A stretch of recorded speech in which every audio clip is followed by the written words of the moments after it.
কথায় বলে বাঘে শুলে 18 ঘা আর পুলিশে শুলে 36 ঘা। সেই পুলিশের পাল্লাতেই পড়তে হয়েছিল স্বামী বিবেকানন্দকে, একবার নয় একাধিকবার। সেই অবাক করা সত্যি ঘটনা আজকে আমরা জানব।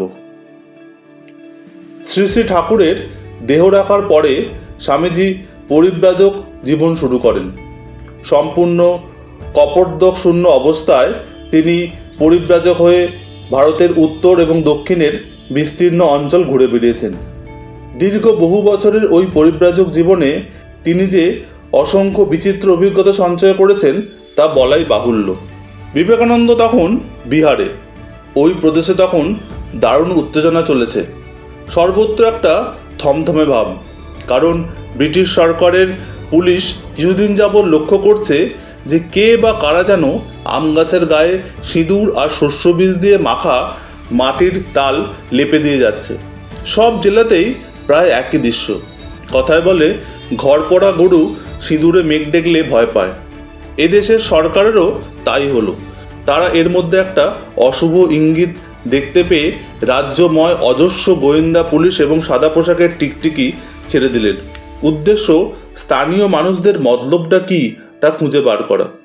শুরু হলো তল্লাশি, জিজ্ঞাসাবাদ এবং পুলিশি আপ্যায়ন। গ্রামের মানুষকে দিয়ে কিন্তু কিছুতেই কবুল করাতে পারল না পুলিশ। তারা পড়ল মহা মুশকিলে। এইবার তাদের সব সন্দেহ গিয়ে পড়ল সাধুদের ওপরে। সঙ্গে সঙ্গে তারা নির্বিচারে সাধুদের ধরপাকড় শুরু করলো। কিন্তু এখনকার মতো সেই সময় কোনো অর্ডিন্যান্স বা ওই ধরনের বিধি চালু ছিল না, যার জেরে যাকে তাকে অনির্দিষ্টকাল আটকে রাখা যায়। সাক্ষ্য প্রমাণের অভাবে শেষ পর্যন্ত তাই নিরপরাধ সাধুদের ছেড়ে দিতে হতো। যাই হোক, পরে প্রকাশ পেল সিঁদুরডাঙ্গা ওই কাদার তাল আসলে সৌভাগ্যের চিহ্ন। বেশি আম ফলবে বা শস্যের ফলন ভালো হবে এই বিশ্বাসে চাষিরা গাছের ওপর ওগুলো লাগিয়েছে। ওই সময় বিবেকানন্দ প্রতিদিন খুব ভোরে উঠে গ্র্যান্ড ট্যাঙ্ক রোড অথবা কোনো গ্রাম্য মেঠো পথ ধরে চলতে শুরু করতেন। কেউ যদি শতপ্রণোদিত হয়ে ভিক্ষা দিত তাহলে ভালো, নইলে যতক্ষণ পা চলে ততক্ষণ তিনি হাঁটতেন। গরমে অসহ্য হয়ে উঠলে পথের ধারে কোনো গাছের ছাওয়ায় বিশ্রাম নিতেন। রোজকার মতো একদিন তিনি সকালে আপন মনে হেঁটে চলেছেন। এমন সময় মনে হলো পিছন থেকে কে বা কারা যেন চিৎকার করে তাকে থামতে বলছেন। বিবেকানন্দ ঘুরে দাঁড়ালেন, দেখলেন ইউনিফর্ম পরা দাড়িওয়ালা এক অশ্বারোহী পুলিশ অফিসার ছড়ি ঘোরাতে ঘোরাতে সদল বলে তার দিকে এগিয়ে আসছে। কাছে এসে অফিসার মহাশয় বাজখাই পুলিশি কণ্ঠে তার পরিচয় জিজ্ঞাসা করলেন। বিবেকানন্দ সরল উত্তরে বললেন, দেখতেই তো পাচ্ছেন খাঁ সাহেব, আমি সাধু। সাধু শুনে ইন্সপেক্টরটি খেঁকিয়ে উঠলেন, সাধু? সব বেটা সাধুই বদমাইশ। এখন ভালোই ভালোই চলে এসো তো বাছাধন, তোমাকে শ্রীঘরে চালান করার ব্যবস্থা করে দিই। কার ঘাড়ে কটা মাথা যে পুলিশের কথায় প্রতিবাদ করে। জেলখানা নিয়ে যাওয়ার কথায় বিবেকানন্দ মৃদু কণ্ঠে অফিসারকে প্রশ্ন করলেন, কতদিনের জন্য খাঁ সাহেব? উত্তর হলো, তা কি করে বলবো, 2 সপ্তাহ হতে পারে, আবার 1 মাসও হতে পারে। খাঁ সাহেবের আরও কাছে গিয়ে একান্ত অনুনয়ের সুরে বিবেকানন্দ বললেন, মাত্র 1 মাস? খাঁ সাহেব, দোহাই আপনার, পারেন না 6 মাস কিংবা নিদেন পক্ষে 3-4 মাসের জন্য আমাকে জেলে রেখে দিতে? এই হেন আশ্চর্য আবদার খাঁ সাহেব বাপের জন্য কোনোদিন শোনেননি। তাই তিনি আর চোখে বিবেকানন্দের দিকে তাকালেন। হতাশা আর বিরক্তিতে তার থুতনিটা ঝুলে পড়ল। একটু সন্দেহের সুরে তিনি জিজ্ঞাসা করলেন, কেন 1 মাসের বেশি জেলে থাকতে যাও কেন? যেন খুব গোপনে কিছু বলছেন এমনভাবে ফিসফিস করে বিবেকানন্দ বললেন, দূর দূর, এই বিরক্তিকর ভবঘুরের জীবন কাটানোর থেকে জেলে থাকা অনেক অনেক বেশি আরামের। সকাল থেকে রাত অবধি হাঁটতে হাঁটতে পা যেন আমার বাঁকা হয়ে যায়। তাও রোজ খাবার জোটে না, উপোস তো লেগেই আছে।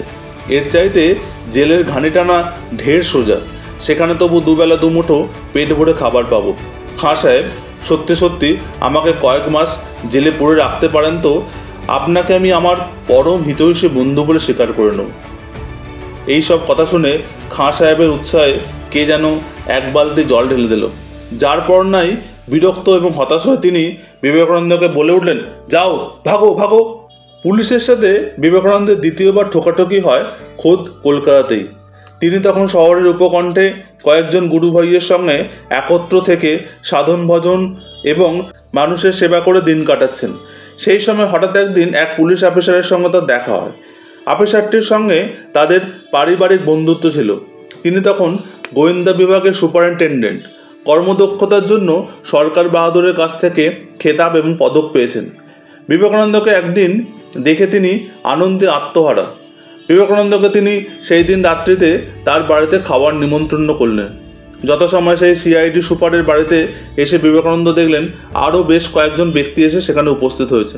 অবশেষে তারা একে একে সকলে বিদায় নিলেও বিবেকানন্দ লক্ষ্য করলেন গৃহকর্তা খাওয়া দাওয়ার ব্যাপারে কোনো উচ্চবাচ্যই করছেন না, বরং একথা সেকথা নিয়ে অপ্রাসঙ্গিক আলাপ শুরু করলেন।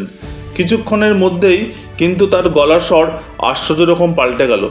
তখন তিনি বিবেকানন্দের দিকে ক্রূর দৃষ্টি এনে চাপা গলায় বললেন, এইবার ভালোয় ভালোয় আসল ব্যাপারটা খুলে বলো তো চাঁদ। আমি তোমাকে বেশ ভালো রকমের চিনি। গাঁজাখুরি গল্প বলে তুমি আমাকে ধাপ্পা দিতে পারবে না।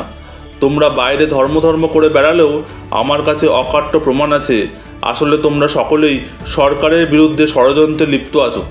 বিবেকানন্দ তো এইসব কথা শুনে আকাশ থেকে পড়লেন। অত্যন্ত বিরক্ত হয়ে তিনি প্রশ্ন করলেন, এইসব কি আবল তাবল বলছেন আপনি? কোন ষড়যন্ত্র? কেনই বা ষড়যন্ত্র? আর ওসবের সঙ্গে আমাদের সম্পর্কই বা কী?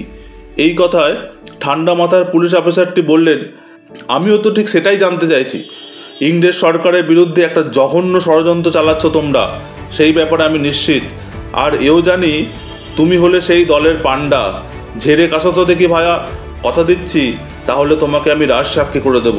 তখন বিবেকানন্দ বললেন, তা সবই যদি জানেন তো বাড়িঘর তল্লাশি করে আমাদের গ্রেপ্তার করছেন না কেন? এই কথা বলে বিবেকানন্দ উঠে পড়লেন এবং আস্তে আস্তে ঘরের দরজাটা বন্ধ করে দিলেন। বিবেকানন্দের বয়স তখন অল্প, তার উপর ব্যায়াম করা ইস্পাতের মতো শরীর। তুলনায় পুলিশ অফিসারটি রোগা পটকা এবং ল্যাগবেগে। তার উপর বোমার মতো ফেটে পড়লেন বিবেকানন্দ। মিথ্যা আছিলায় ডেকে এনে আপনি আমার এবং আমার বন্ধুদের বিরুদ্ধে ভুয়ো অভিযোগ করেছেন। অবশ্য এটা আপনার পেশা, কিন্তু জেনে রাখবেন মানে অপমানে অবিচল থাকার শিক্ষাই আমি পেয়েছি। তা যদি না হতো, যদি সত্যি আমি অপরাধী বা ষড়যন্ত্রী হতুম, তাহলে টু শব্দ করার আগে এই মুহূর্তে আমি আপনার টুটি ছিঁড়ে ফেলতাম। কেউ আমাকে ঠেকাতে পারতো না। কিন্তু সেসব কথা থাক, আপনি বিশ্রাম করুন, আমি চললুম। এই বলে দরজা খুলে বিবেকানন্দ বেরিয়ে গেলেন।